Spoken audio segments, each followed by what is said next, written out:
Hola a todos y a todas, mi nombre es Diego Gavilán, pertenezco al área de Teoría e Historia de la Educación de la Facultad de Educación de la Universidad de Alicante. Soy el coordinador del simposio que lleva por título Los retos de la educación para el desarrollo sostenible, la innovación educativa y la formación del profesorado.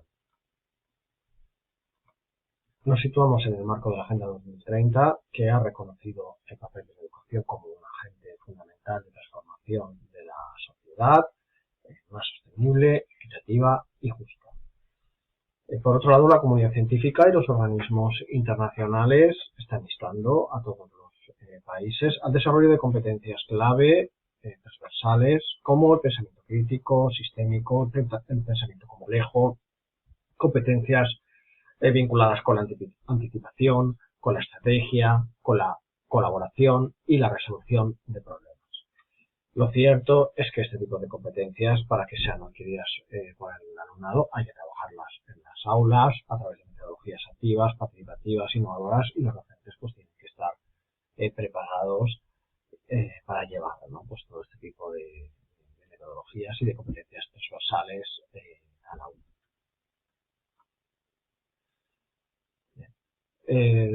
Nos situamos, ¿no?, en el marco de la educación para el desarrollo sostenible, que está muy vinculada con la innovación educativa, también con la educación de calidad, el ODS 4, en la formación del profesorado, y siempre estamos apuntando a promover un cambio en la enseñanza desde las etapas iniciales de la educación infantil hasta la universitaria. Los 4 trabajos que presentamos están muy vinculados con la EDS, con la Educación para el Desarrollo Sostenible.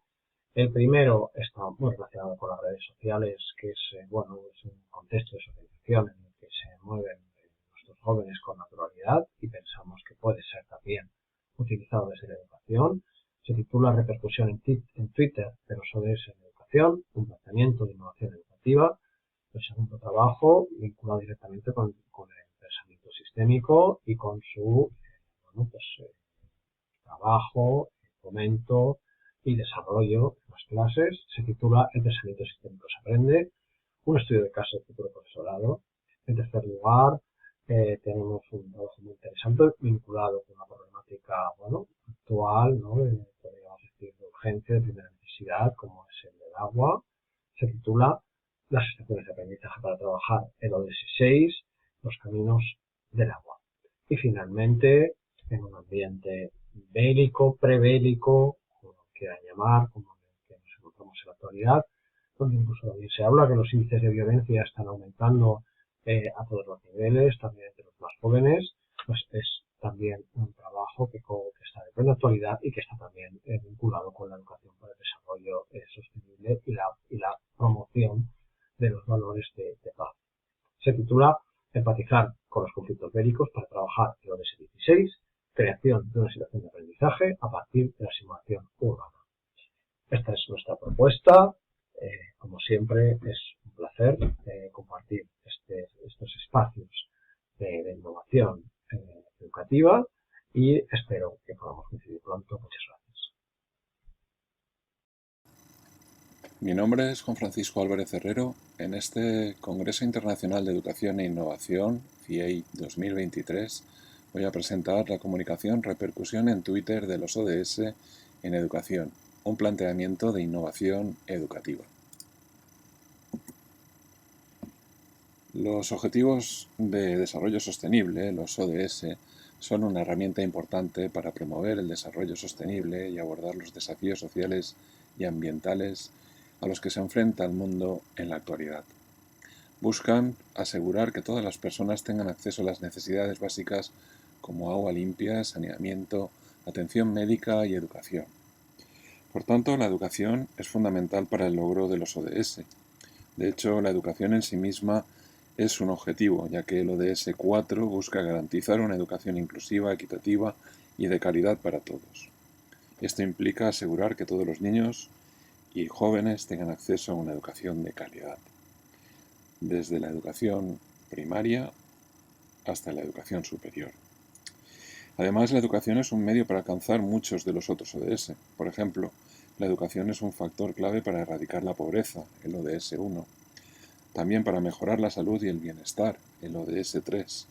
para promover la igualdad de género, ODS 5, y así como para fomentar el crecimiento económico, el ODS 8. La ODS en educación promueve la educación para la sostenibilidad, que es una educación que fomenta el desarrollo sostenible y la construcción de sociedades justas y equitativas. La educación para la sostenibilidad se enfoca en fomentar una cultura de responsabilidad social y ambiental donde las personas entiendan la interconexión entre los aspectos económicos, sociales y ambientales del desarrollo sostenible. Por tanto, la educación es también un medio para crear conciencia sobre los ODS y para fomentar la acción. Los estudiantes son los ciudadanos del futuro y es importante que estén informados y comprometidos con los temas de sostenibilidad. Los ODS ofrecen un marco que puede ayudar a los educadores a integrar los temas de sostenibilidad en sus planes de estudio. Pero para aplicar de forma eficaz los ODS en la educación es necesario incorporarlos en el currículo escolar y también en la formación de los docentes. Los educadores deben comprender los ODS y su importancia para poder transmitir ese conocimiento a sus estudiantes. Así como también es importante fomentar la participación activa de los estudiantes en proyectos relacionados con los ODS para que puedan desarrollar habilidades prácticas y poner en práctica, valga la redundancia, lo que han aprendido. Las redes sociales, y en particular Twitter, son unas herramientas poderosas, no solo para difundir información, sino también lo son a la hora de fomentar la conciencia sobre temas importantes, y en este caso no se escapan temas como los ODS y la educación para la sostenibilidad. En los últimos años ha habido un aumento en la cantidad de usuarios de Twitter, muchos de ellos docentes de las diferentes etapas educativas que se dedican a tuitear sobre estos temas. Y esto ha tenido un impacto significativo tanto en la conciencia como en la acción en torno a estos temas. Además de dar una mayor visibilidad a los ODS entre la comunidad educativa, también se ha logrado una mayor concienciación y niveles de acción entre los docentes y los centros educativos. De ahí que el objetivo que planteamos en esta investigación pase por conocer cuál es la realidad y la repercusión que está teniendo una red social o de microblogging como es Twitter en cuanto a lo que se refiere a los ODS en la educación y la educación para la sostenibilidad. Un ejemplo de cómo Twitter ha sido utilizado para fomentar la conciencia sobre los ODS es el uso del hashtag #ODS en los tweets relacionados con este tema. Este hashtag permite a los usuarios encontrar rápidamente contenido relacionado con los ODS y unirse a la conversación. También permite que los usuarios compartan su propia experiencia en la implementación de los ODS y cómo estos han afectado a su vida. Otro ejemplo puede ser el hashtag Educación para la Sostenibilidad. Este hashtag permite a los usuarios encontrar contenido específico sobre la educación para la sostenibilidad y unirse a la conversación. Además, permite a los usuarios compartir recursos y proyectos relacionados con la educación para la sostenibilidad, lo que puede ser útil para educadores que buscan nuevas ideas para integrar estos temas en sus planes de estudio.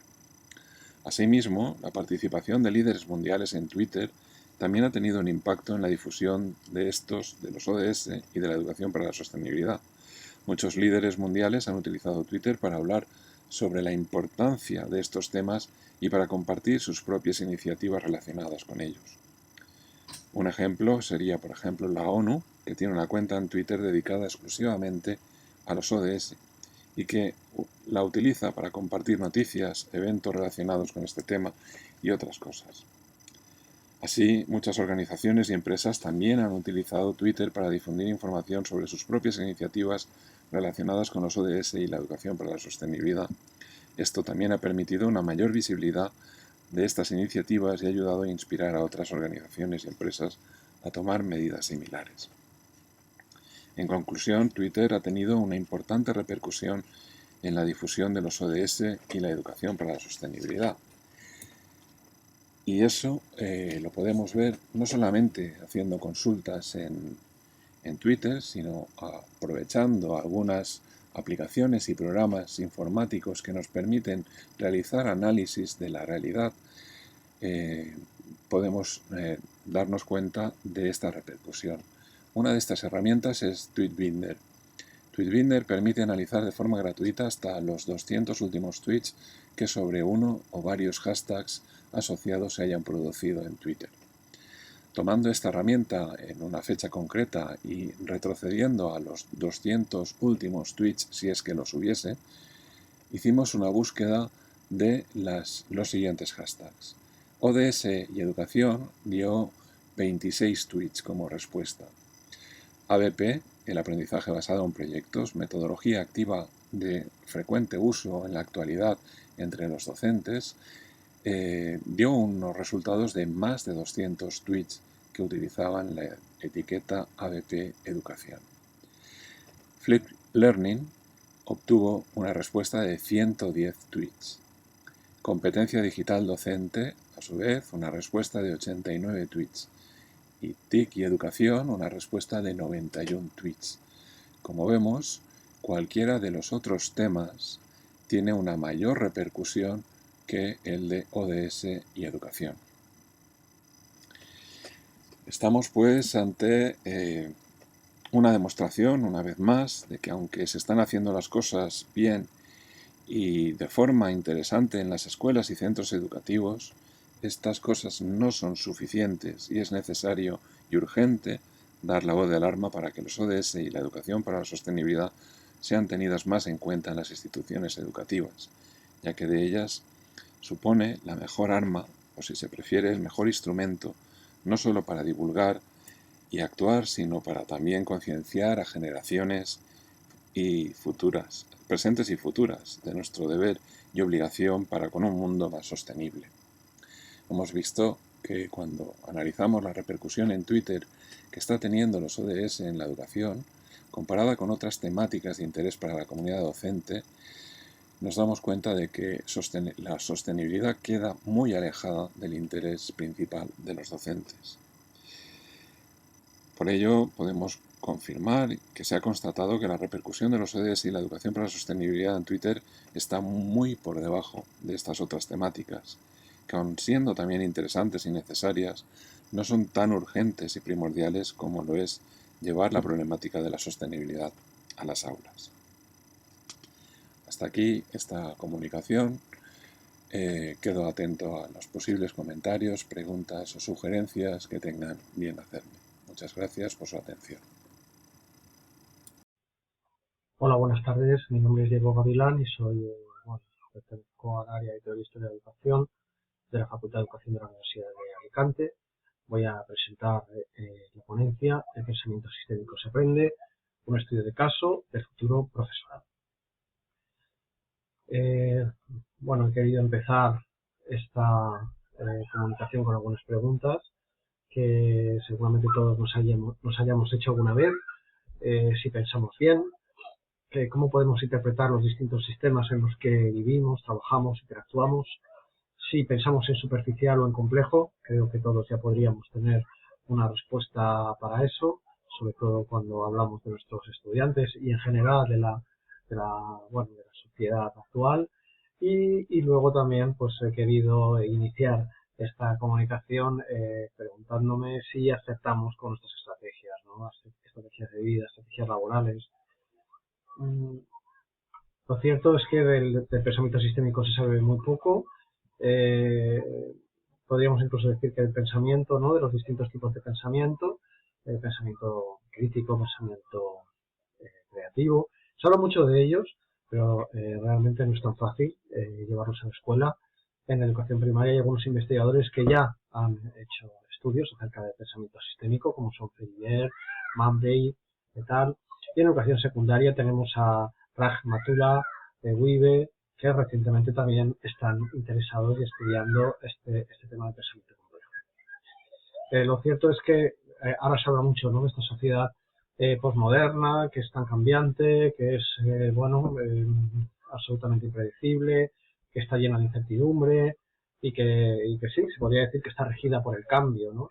Entonces, en este contexto, el pensamiento sistémico cada vez es más importante y en el sentido de que son necesarias nuevas formas de pensar, podríamos decir, más inteligentes, ahora que se habla tanto también de la inteligencia artificial, seguramente ese concepto de inteligencia habría que llevarlo primero al ser humano, ¿no? Y el pensamiento sistémico entonces cobraría todo su sentido y de eso, por ejemplo, habla Chululu cuando se refiere a los problemas complejos, ¿no? Y ese sería una de las grandes objetivos del pensamiento complejo, que estaría encaminado a resolver problemas complejos.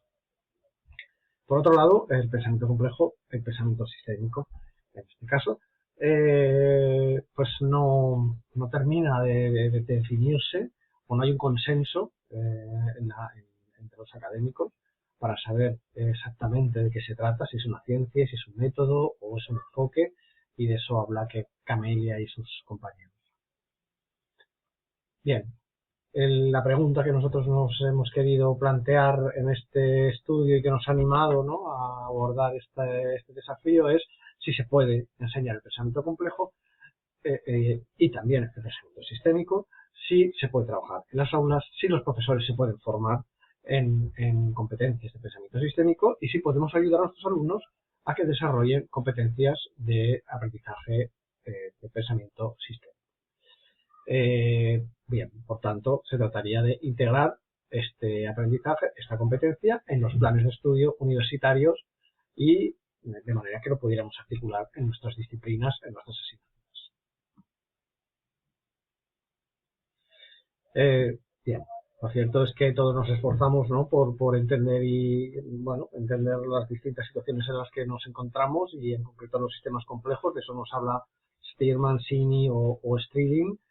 Y bueno, entonces de lo que se trata es que no nos ocurra como le sucede a la persona de la imagen, ¿no?, que está intentando resolver un problema complejo de una manera individualista, en solitario, aislada, sin ayuda, y bueno, y eso seguramente sea también una de las características de la era posmoderna, que bueno, está regida por el individualismo, está muy fragmentada y en la que entonces urge hablar de otros sistemas de pensamiento e inteligencia que son mucho más eficaces.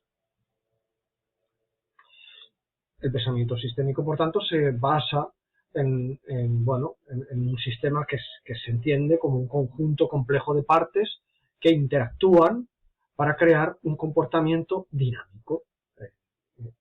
Esta definición tiene también un sentido científico y por eso Green y sus compañeros investigadores dicen que es contrario a la intuición. Entonces, bueno, en este caso estaríamos entendiendo el pensamiento sistémico como una ciencia que se compone de un conjunto de partes que interactúan de una manera combinada, como también pues han dicho otros autores y filósofos.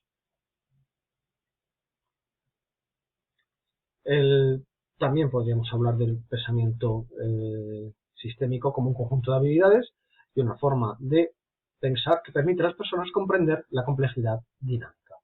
Y en esta imagen he querido pues diferenciar entre lo que sería el pensamiento complejo, pensamiento en red, combinado, el pensamiento complicado, que creo que hoy en día está muy de moda, a veces no. Se dice que el ser humano se complica la vida solo o que nosotros también somos nuestro peor enemigo, en fin, ese tipo de cosas, ¿no?, que hacen referencia a la complejidad en la que, bueno, a veces vivimos. Y por otro lado, bueno, pues el desorden, los ambientes caóticos, en contraposición con la simplicidad. En definitiva, el pensamiento sistémico se trata de tener una serie de patrones y arquetipos en el que el individuo es capaz de tener un pensamiento circular que está en movimiento, que puede llegar a aproximarse a la complejidad a través de una serie de puntos de apalancamiento, entendiendo las distintas causas, que puede tener una mirada holística, tridimensional, que supera el reduccionismo. Es un pensamiento en el que el modelo mental funciona como las neuronas, ¿no?, y realmente funciona en red, y por eso es capaz de interconectar las distintas partes para obtener podemos decir que significados nuevos y soluciones nuevas a problemas que muchas veces son antiguos. En nuestro estudio hemos trabajado con estudiantes de 2 grados distintos y de 2 másteres diferentes, en este caso del grado de maestro de educación infantil y del CAP, de Ciencias de la Actividad Física, y los 2 másteres son el máster de profesorado en educación secundaria y el máster en investigación educativa, que son másteres en los que tengo la suerte de ser profesor. El enfoque del diseño de investigación es cuantitativo, en diseño que no es experimental y que es exploratorio en este caso. El instrumento, bueno, hemos hecho un cuestionario de Google Forms que está apoyándonos en una escala que está validada por Camelia et al. En 2018, que en este caso estaba enfocada al aprendizaje de los estudiantes sobre el pensamiento sistémico en relación con el dominio afectivo en la enseñanza de la ingeniería de sistemas, pero bueno, es que los ingenieros son muy buenos en estos temas del pensamiento sistémico, también los médicos, en fin, hay algunas ramas científicas que trabajan este tipo de pensamiento sistémico y bueno, hemos hecho el análisis con el programa SPSS. Aquí he querido simplemente subrayar algunas de las preguntas que hemos lanzado a los estudiantes y que se conectan con algunas palabras claves como problema, múltiples puntos de vista, hacerse preguntas, o sea, no saberse las respuestas, sino hacernos preguntas, enseñar a los alumnos a hacer preguntas, a solucionar problemas, a tratar algún asunto o problemática desde distintos puntos de vista. Entonces no tiene nada que ver con saberse algo de una manera cerrada, cuando se suponía que además la educación no era eso, no era saberse algo que no tenía ningún tipo de salida, como diría Deleuze, ¿no? Que no se podía ya ni mover, ni articular, ni cambiar, y que no es dinámica, y el pensamiento complejo y sistémico es todo lo contrario, es un pensamiento que es dúctil, que es flexible, que cambia, que evoluciona.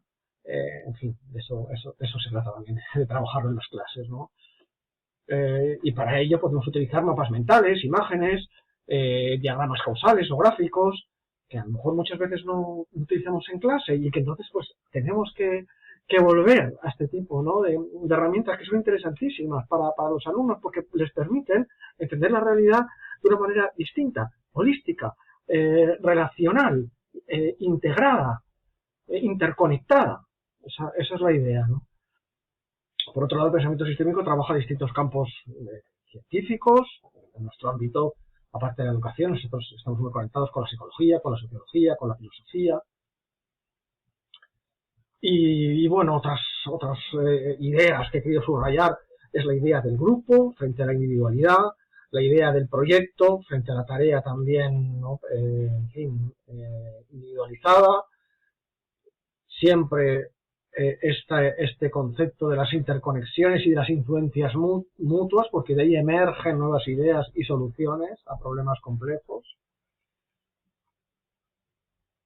De nuevo se habla mucho también en España de cómo podríamos fomentar la iniciativa en nuestros estudiantes, el espíritu emprendedor, el espíritu empresarial, eso que se ha dicho, bueno, que se dice también en la calle, pero que está ahí, que si en España, pues que mucho de la población quería ser funcionarios, o que si o los estudiantes o la población o muchos de nosotros nos podíamos conformar con un salario.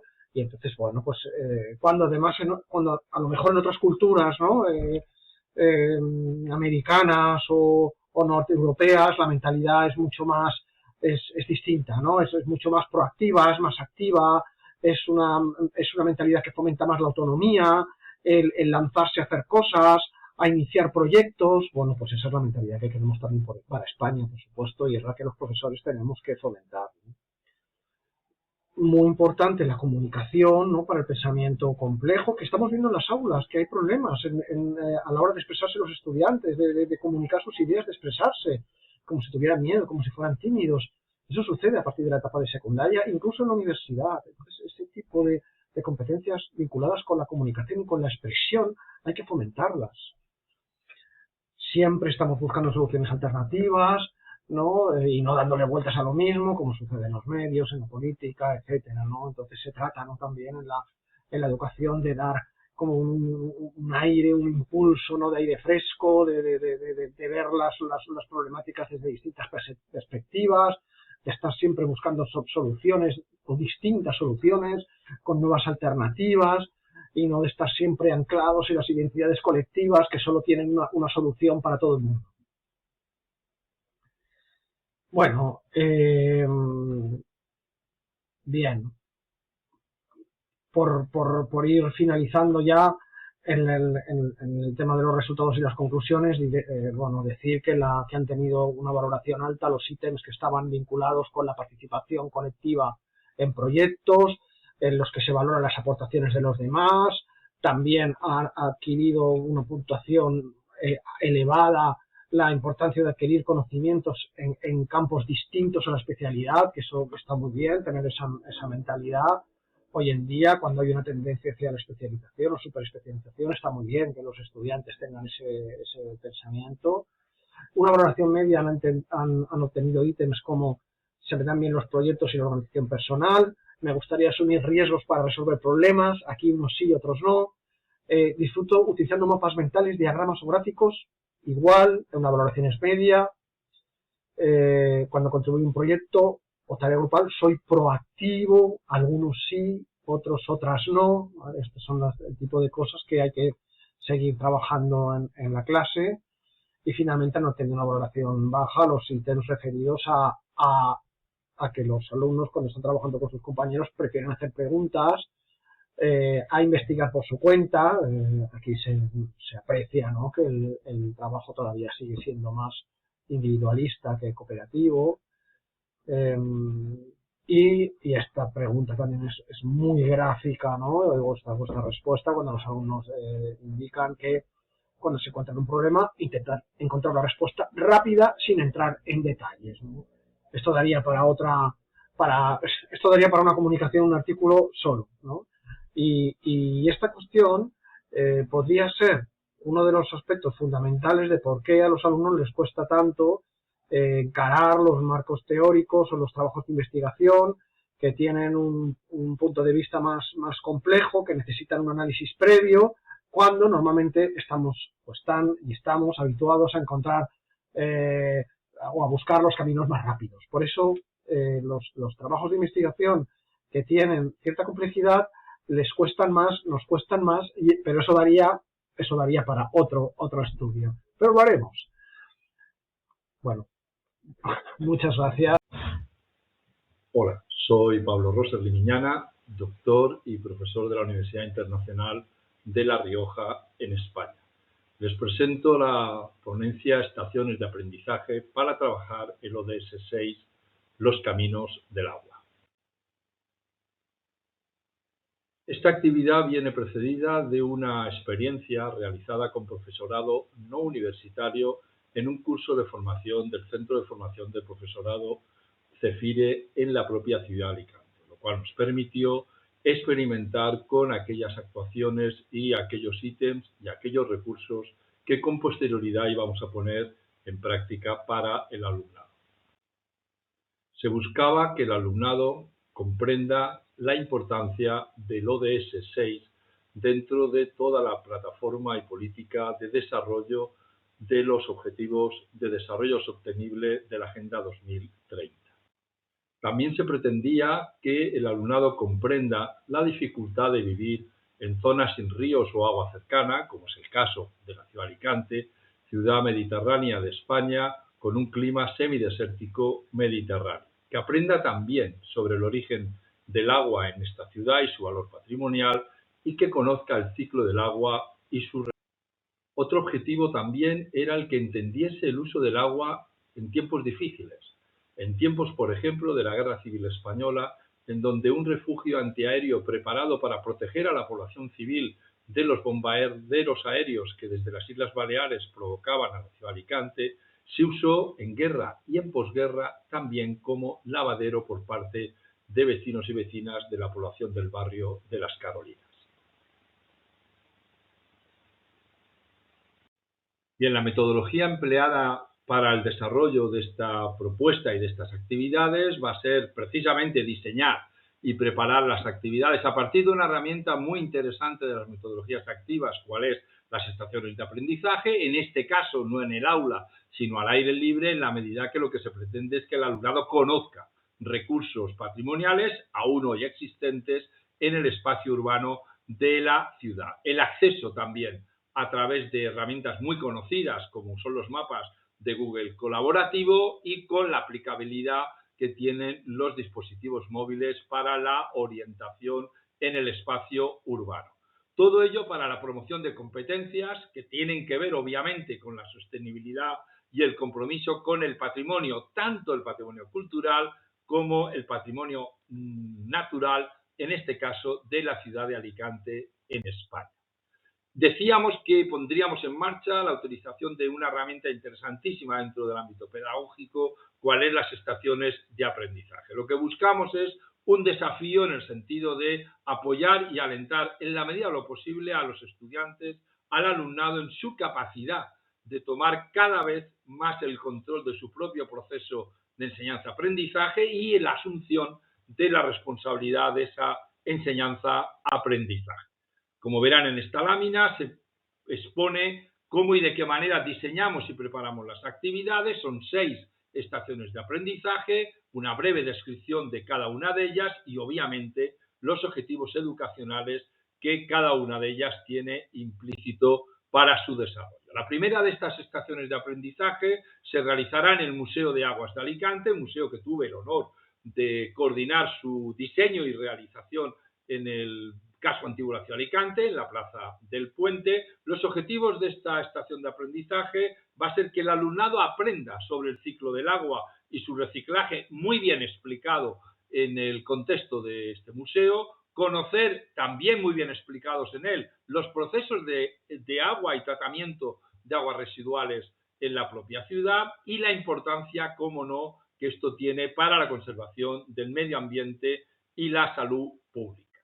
Las actividades que pondremos en marcha en esta estación primera, en este Museo de Aguas, va a ser la visita guiada al mismo, en donde se conocerá esa historia de cómo se suministra el agua a la ciudad de Alicante y se desarrollarán actividades prácticas, en este sentido de tipo STEM, para simular el proceso de filtración de agua con herramientas y dinámicas propias que tiene la propia institución museística. Por tanto, lo que pretendemos alcanzar en esta estación es desarrollar habilidades prácticas para conservar y utilizar responsablemente el agua por parte de nuestro alumnado y que comprendan la importancia del acceso al agua limpia y el saneamiento, obviamente muy implicado, como no puede ser de otra manera, con el ODS 6 al cual nos dirigimos prácticamente en todos los contextos de estas estaciones. La estación número 2 será la visita a los llamados pozos de Garrigós. En realidad son 5 aljibes excavados en la roca y el objetivo que pretende esta visita, esta estación, es que los estudiantes comprendan cómo en una ciudad mediterránea semidesértica, en este caso la ciudad de Alicante en España, en qué medida es importante, decía, la existencia, la construcción y el funcionamiento de pozos, aljibes, para la captación, para el almacenamiento de agua y cómo esto se ha ido realizando a lo largo del tiempo, en el pasado, en la ciudad, de la cual, como vemos, quedan claros y muy interesantes ejemplos en nuestro patrimonio cultural. Por tanto, también será un objetivo la relevancia que hoy tiene esa historia, pero la conservación de ese patrimonio cultural, cuyo ejemplo más evidente es estos pozos de Garrigós. Las actividades que desarrollaremos en esta estación número 2 será enseñar precisamente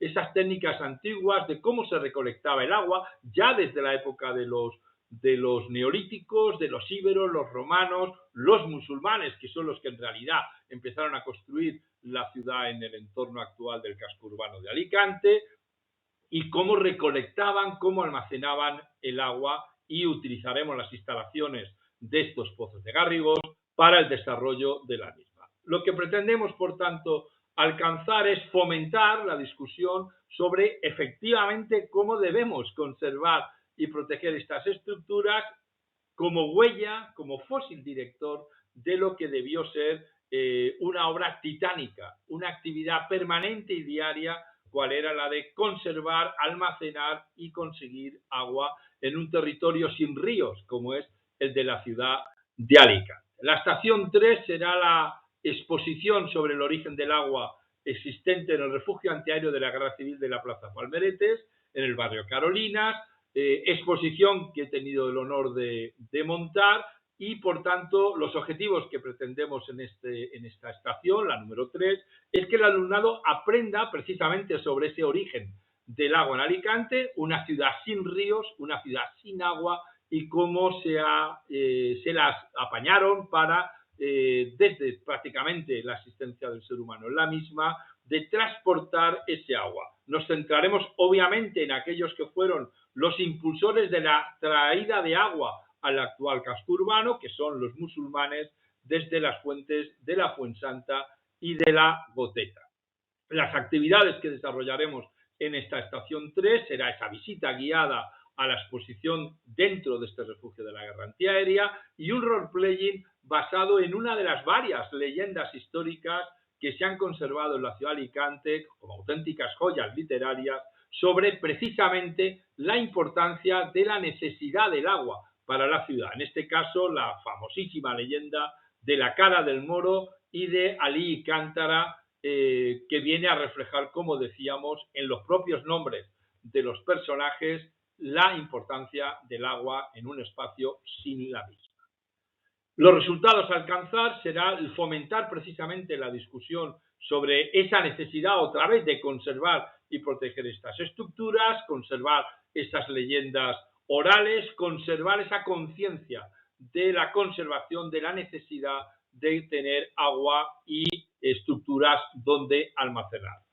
La estación 4 serán los caminos del agua de la Fuensanta, una de esas dos fuentes que hemos citado antes, en este caso la más importante, donde los musulmanes captaron el agua por primera vez y que permitió el asentamiento humano en el actual casco de la ciudad de Alicante. En este caso, el alumnado, como objetivo, tendrá el aprender cómo se traía ese agua de la Fuensanta a través de la perforación de unos túneles enormes en la roca, llamados canat por los musulmanes, para, pinchando el nivel freático, poder extraer ese agua a través luego de acequias, la acequia mayor, acequia madre, acequia del emperador, por muchos nombres es conocida, agua que venía a la ciudad de Alicante. Las actividades, en este caso, de la estación 4, será representar otra de esas leyendas medievales que existen sobre el agua. En este caso, la leyenda de Alfonso el Batallador, el rey de la corona de Aragón, que, según esta leyenda, fue el que provocó el nacimiento de esta fuente en un enfado por no poder conquistar la Medina musulmana de Alicante. Con su bastón de mando dio un golpe en el suelo y manó el agua de esta fuente. Evidentemente es una leyenda, pero que viene a recoger, obviamente, la necesidad de agua para esta ciudad que tenía gran carencia de la misma. Los resultados a alcanzar será fomentar el debate sobre la protección de esas fuentes como hito, como fósil director de lo que fue la posibilidad de vivir, de habitar el espacio urbano actual, y cómo se debe implicar con el ODS 6 en cuanto a la garantía de la disponibilidad y la sostenibilidad del agua y el saneamiento para todas y todos. Nos vamos a la estación 5, la otra fuente que citábamos, Caminos del agua de la Goteta, es la otra fuente que también los musulmanes consiguieron encontrar y de la cual trajeron el agua, y lo que enseñaremos como objetivo al alumnado es cómo se traía el agua.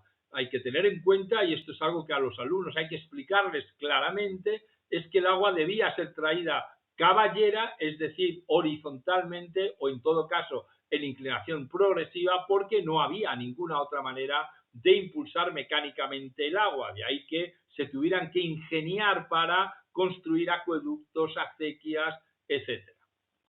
Bien, las actividades serán precisamente visitar esos restos que aún se conservan de los caminos del agua de la Goteta, las acequias, las balsas, las norias de ese camino del agua, estudiar cómo y de qué manera se construyeron, cómo funcionaron y hacer a partir de toda esa información un taller práctico sobre las técnicas antiguas para el transporte de agua, el agua caballera, cómo se construyeron los canales, cómo se construyeron los acueductos, por qué y de qué manera hubo que construirlos en cada caso. Los resultados a alcanzar vuelven a insistir en la necesidad de conservar y proteger estos canales como fósil director, como huella, como recordatorio de ese pasado en donde era muy importante captar, conseguir el agua y traerla al espacio urbano, y su vínculo otra vez con el ODS 6 a través de los desafíos relacionados con el acceso al agua que hoy también sufren millones de personas en muchos espacios del continente.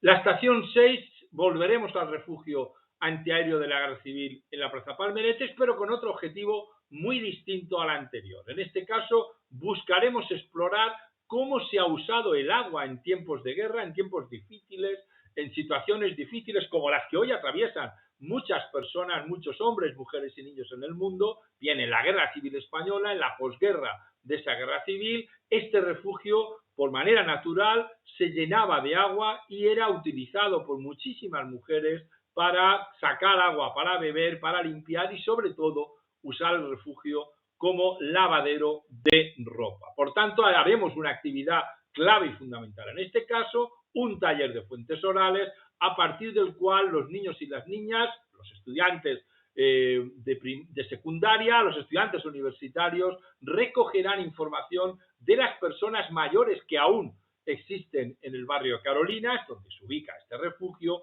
con el fin de captar el mayor número de datos posibles para reconstruir la información sobre cómo y de qué manera utilizaban en el barrio ese refugio, pero sobre todo el agua que emanaba en su interior.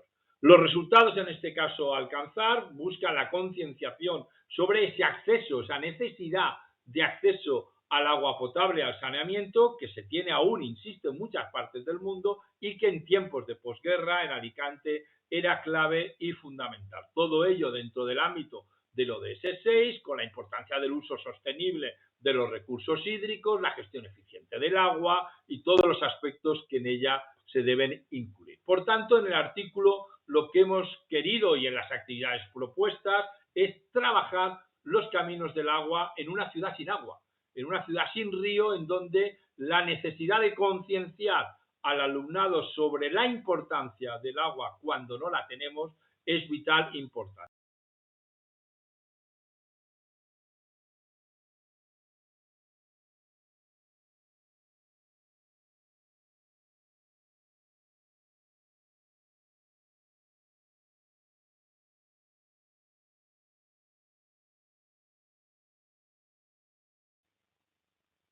La presente comunicación lleva por título Empatizar con los conflictos bélicos para trabajar el ODS 16, creación de una situación de aprendizaje a partir de una simulación urbana. La Agenda 2030 incluye los Objetivos de Desarrollo Sostenible, que es un llamamiento universal a la acción para poner fin a la pobreza, proteger el planeta y mejorar la vida y la perspectiva de las personas en todo el mundo. El objetivo principal de esta propuesta educativa es concienciar a los estudiantes sobre el ODS 16, paz, justicia e instituciones fuertes. Este objetivo busca promover sociedades pacíficas e inclusivas, proporcionar acceso a la justicia de todos y crear instituciones eficaces y responsables a todos los niveles. La presente propuesta educativa tiene como objetivo concienciar al alumnado sobre este ODS 16 a través de una simulación urbana. Llegados a este punto, consideramos necesario diferenciar entre simulación y juego en el contexto educativo. La simulación implica una reflexión crítica y un análisis profundo de los acontecimientos, en este caso de los acontecimientos históricos. A diferencia del juego, que en muchas ocasiones simplemente es divertido y entretenido. Consideramos que la gran ventaja de esta simulación urbana nos brindará la oportunidad de involucrar a los estudiantes de forma participativa, promoviendo un aprendizaje significativo y duradero.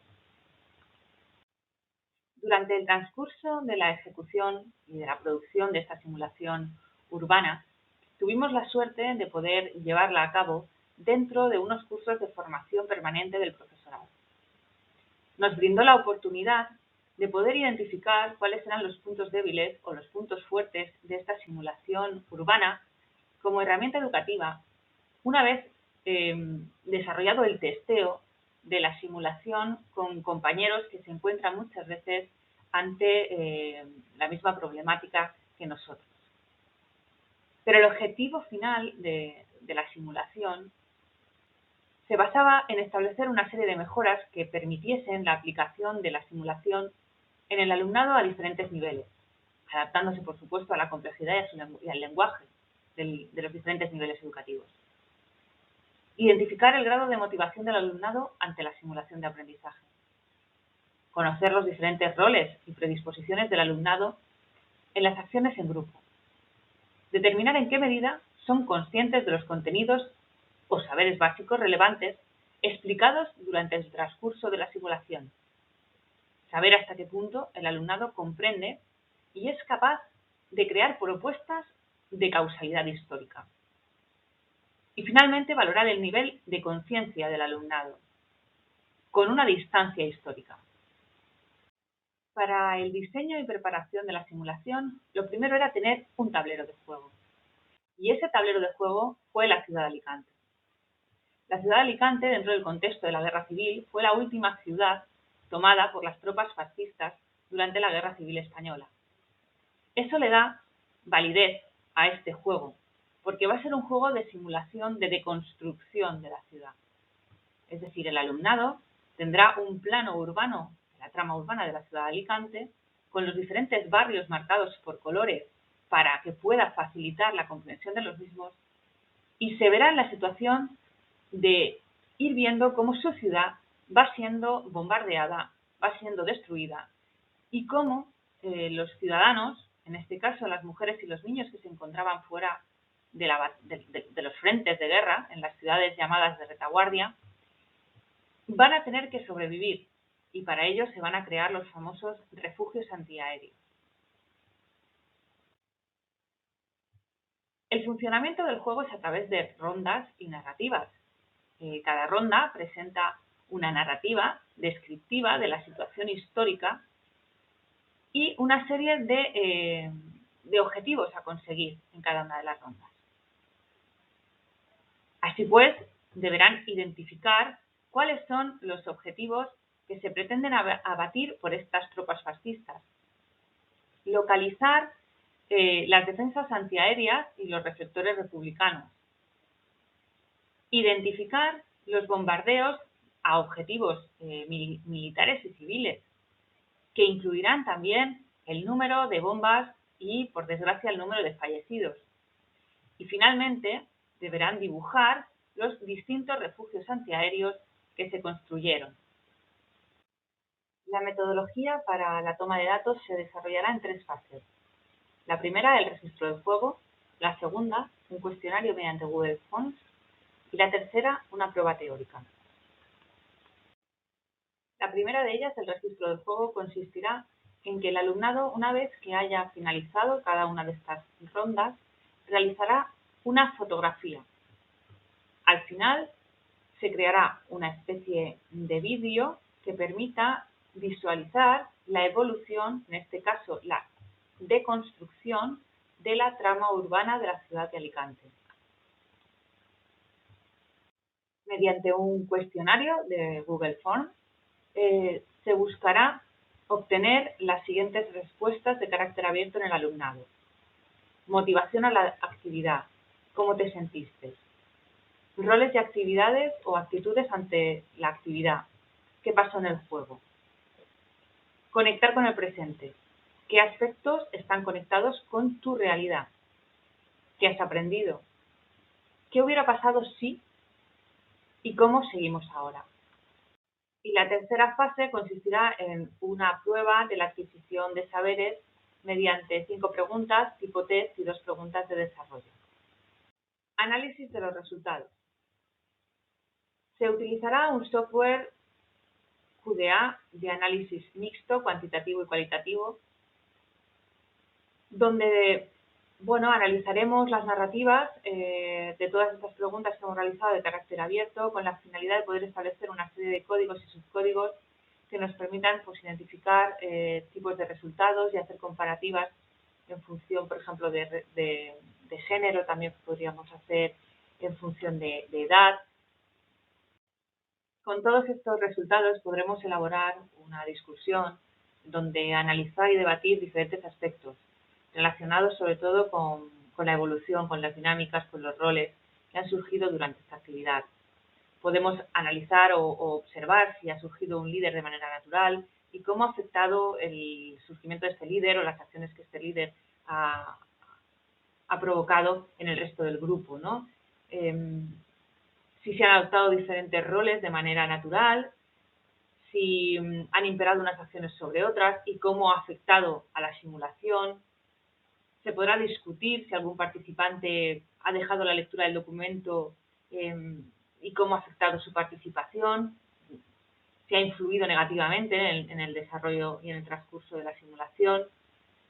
Analizar si han habido momentos de diálogo o confrontación entre el propio alumnado durante el desarrollo de la actividad, si ha imperado una competitividad entre los participantes y cómo ha podido influir esta competitividad entre ellos. Y finalmente, si ha habido algún participante que se ha mantenido en actitud pasiva y simplemente se ha dejado llevar durante esta actividad.